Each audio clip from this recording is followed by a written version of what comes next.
দায়মুক্তির সাংবিধানিক স্বীকৃতির শর্ত না মানলে ভেস্তে যাবে লন্ডন বৈঠকের সমঝোতা। দায়মুক্তির এই সাংবিধানিক স্বীকৃতি হলো জুলাই ঘোষণাপত্র। এনসিপির জুলাই ঘোষণাপত্রের সাথে ডক্টর ইউনূস জুড়ে দিয়েছেন আরো ৩ শর্ত, যেগুলো পূরণ না হলে হবে না জুলাই সনদ। ফলাফল, নো জুলাই সনদ, নো ইলেকশন।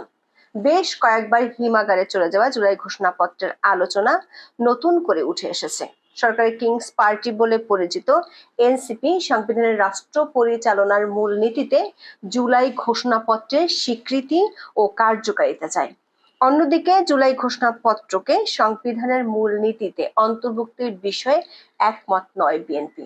দলটির মত হলো, ঘোষণাপত্রের পুরোটা না নিয়ে জুলাই আগস্ট ছাত্র গণ অভ্যুত্থানের চেতনাটুকু ধারণ করে স্বীকৃতি দেওয়ার জন্য চতুর্থ তফসিলে শুধু জুলাই অভ্যুত্থান 2024 আনা যেতে পারে। প্রশ্ন হলো, কিছুদিন পর পর জুলাই ঘোষণাপত্রের এই নাটক নিয়ে কেন হাজির হয় সরকার ও সরকার সমর্থকেরা? কারণ হলো, জুলাই আন্দোলন ও তার পরের সকল কাজের জন্য দায় মুক্তি চায় তারা, চায় ইনডেমনিটির সাংবিধানিক স্বীকৃতি। আবার শুধু জুলাই ঘোষণাপত্র নয়, সংস্কারের জন্য যে জুলাই সনদ হবে সেখানে অবশ্যই পূরণযোগ্য ৩টি শর্ত জুড়ে দিয়েছেন অধ্যাপক মোহাম্মদ ইউনূস, যেগুলো নিয়ে কড়া আপত্তি আছে বিএনপি ও তার সমমনা দলগুলোর। চলুন যাওয়া যাক বিশ্লেষণ। সবশেষ উপদেষ্টা আসিফ মাহমুদ বলেছেন, রাজনৈতিক দলগুলো একমত হলে ৫ই আগস্ট জুলাই ঘোষণাপত্র আসতে পারে। ভিতরের খবর হলো, সেই ঐকমত্য যোজন যোজন দূরে আছে। সংবিধানের রাষ্ট্র পরিচালনার মূলনীতিতে জুলাই ঘোষণাপত্রের স্বীকৃতি ও কার্যকারিতা চায় জাতীয় নাগরিক পার্টি বা এনসিপি। এনসিপি এবং সরকার চায় সংবিধানে এমন বিধান যুক্ত করতে হবে যেখানে জুলাই আন্দোলনের আগে পরে সকল ভাঙচুর, পুলিশ হত্যা সহ সবকিছুর দায় মুক্তি দিতে হবে। সেজন্য তারা একটি নতুন সংবিধান চায়, যেখানে নতুন সংবিধানের প্রস্তাবনায় জুলাই ঘোষণাপত্র সংযুক্ত করতে হবে।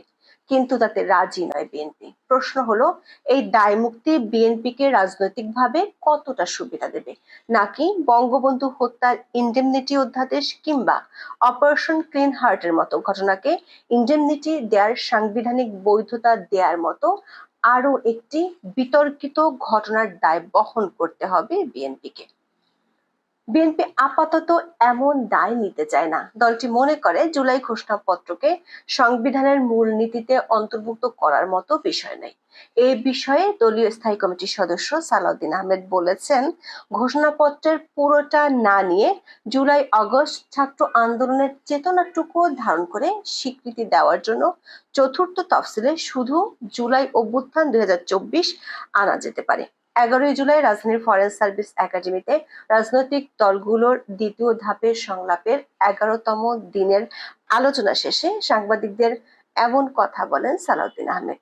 কিন্তু কেন বিএনপি সংবিধানের মূলনীতিতে জুলাই ঘোষণাপত্রকে অন্তর্ভুক্ত করতে চায় না? বিএনপি নেতা সালাউদ্দিন আহমেদ বলেছেন, বাংলাদেশের সংবিধান 1972 সালের 16ই ডিসেম্বর থেকে কার্যকর হয়। তখন কিন্তু স্বাধীনতার ঘোষণাপত্রের কার্যকারিতা শেষ। সে ঘোষণাপত্র চতুর্থ তফসিলে এসে স্বীকৃতি দেওয়া হয়। প্রতিটি আইন কিন্তু সংবিধানে উল্লেখিত নয়। বলা হলো এটা তফসিলে থাকবে, এটাই লেজিটিমেসি বা বৈধতা এবং স্বীকৃতি। ঘোষণাপত্র লিটারেচার হিসেবে, ডকুমেন্টারি হিসেবে আর্কাইভে থাকবে, সংবিধানে অন্তর্ভুক্ত থাকে না। 72-এর সংবিধানের স্বাধীনতার ঘোষণাপত্রকে সংযুক্ত না করা এটা প্রমাণ করে কোনো ঘোষণাপত্র সংবিধানের অংশ হয় না। ঘোষণাপত্র হলো ঘোষণাপত্র, এটার রাজনৈতিক ঐতিহাসিক গুরুত্ব থাকে, এটা আর্কাইভে থাকে, এটাকে জাতি বিভিন্ন সময় বিভিন্নভাবে উল্লেখ করে, স্মরণ করে। দর্শকের ঘোষণাপত্র নিয়ে এরই মধ্যে কয়েক দফা নাটক মঞ্চস্থ হয়েছে। গত বছরের 5ই আগস্ট শেখ হাসিনা সরকার পতনের পর বৈষম্য বিরোধী ছাত্র আন্দোলন 31শে ডিসেম্বর জুলাই প্রক্লেমেশন বা গণ অভ্যুত্থানের ঘোষণাপত্র প্রকাশ করতে চেয়েছিল। প্রথমে সরকার এই ঘোষণাপত্রের সাথে সম্পৃক্ত নয় বলেছিল, তারপর আবার নিজেরাই এ নিয়ে রাজনৈতিক দলগুলোর সাথে আলোচনা শুরু করে। খসড়া প্রস্তাবটি পাঠায় রাজনৈতিক দলগুলোর কাছে। বিএনপি গত 12ই ফেব্রুয়ারি তার জবাব দেয়, কিন্তু সেটি ফেলে রাখে সরকার, সময় ক্ষেপণ করে। বিএনপি নেতা সালাউদ্দিন আহমেদ বলেছেন, কয়েকদিন আগে সরকার একজন উপদেষ্টা দলটির মহাসচিবের সঙ্গে যোগাযোগ করে জুলাই ঘোষণাপত্র সংক্রান্ত তাদের একটি প্রস্তাব দিয়েছে। বিএনপি জরুরি ভিত্তিতে দলের স্থায়ী কমিটির বৈঠক করে 9 ফেব্রুয়ারি জুলাই ঘোষণাপত্রের খসড়া পাঠায়।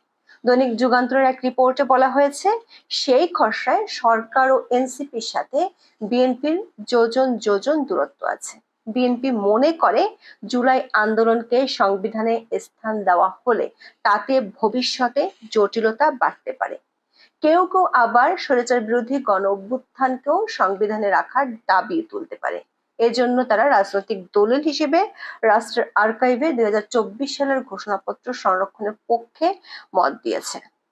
সরকারের খসড়া প্রস্তাবে 1947 সাল থেকে 71 পর্যন্ত সব আন্দোলনের কথা আছে, কিন্তু বিএনপি শুধু 1971 সালের স্বাধীনতা যুদ্ধে গৌরবময় বিজয়ের মাধ্যমে বাংলাদেশ রাষ্ট্র প্রতিষ্ঠিত হয়েছে এমন কথা রাখতে চায়। আবার স্বাধীনতা পরবর্তী সময় সব সরকারের আমলকে অপশাসন হিসেবে তুলে ধরা হয়েছে সরকারের প্রস্তাবে। কিন্তু বিএনপি এক্ষেত্রে বিভিন্ন শাসনামলের জায়গায় আওয়ামী শাসনামলের কথা উল্লেখ করেছে।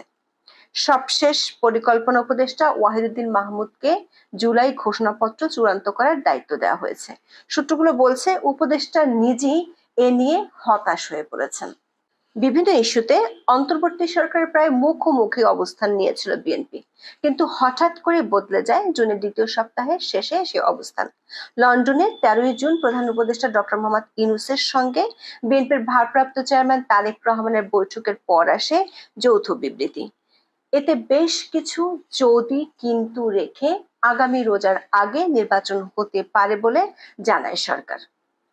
এরপর থেকেই বিএনপি যদি কিন্তু বিষয়গুলো উল্লেখ না করে দাবি করে যাচ্ছে ফেব্রুয়ারির প্রথমার্ধে নির্বাচন দিতে সরকার রাজি হয়েছে। দলটির কঠোর অবস্থানে আসে আকস্মিক পরিবর্তন। মাত্র কয়েকদিন আগেও 3 উপদেষ্টার পদত্যাগের সোচ্চার দাবি রাতারাতি অদৃশ্য হয়ে যায়। ঢাকা দক্ষিণের নগর ভবনের দখল ছেড়ে নিশ্চুপ হয়ে যান বিএনপি নেতা ইশরাক হোসেন। জাতীয় ঐকমত্য কমিশনের বৈঠকেও গত কিছুদিন ধরে বেশ নমনীয় বিএনপি।